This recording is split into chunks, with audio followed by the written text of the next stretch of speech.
Yeah, I'm a longtime fan of true crime stories, and I was really inspired to tell this story. Having grown up in Boston, I had heard about the Boston Strangler my whole life, but it wasn't until I started reading about the case that I discovered this really compelling murder mystery. And when I read about these reporters, Loretta McLaughlin and Jean Cole, and all that they overcame to report on this story, I was incredibly inspired by them, and felt like this was a story that I really wanted to tell.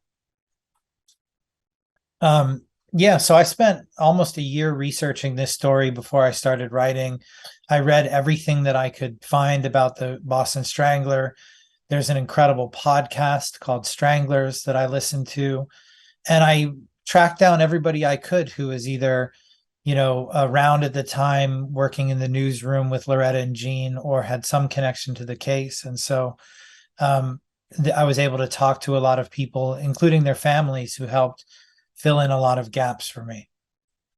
Yeah, I didn't know anything about Loretta until I started reading about the Boston Strangler case. And when I discovered that she played this instrumental role in reporting on the story, I was really taken with her. I love journalism stories, and I really admire the work that she did, and felt like it was a really worthwhile way to revisit telling this story, through her perspective.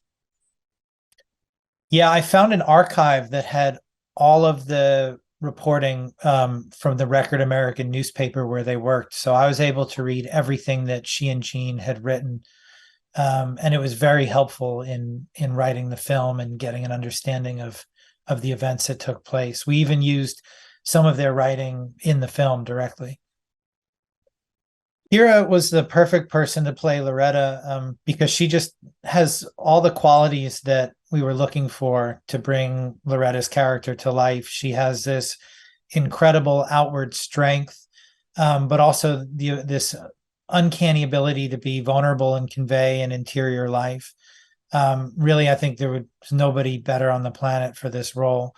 Um, and I think she identified with the role on a personal level, both having a very demanding career and balancing that with her own family. And then Carrie Coon is just amazing. She, just like Jean Cole, is razor sharp and funny, and incredibly, just an incredibly talented actor. And she and Kira had a great rapport, which really comes across on screen. um, Kira and Carrie just had this incredible chemistry, and it was a dream to get to watch that come to life, and to get to work with them, and for them to play this incredible pair. Um, I think they have just a wonderful rapport. They complemented each other perfectly, and both, I think, captured the spirit of these characters really well.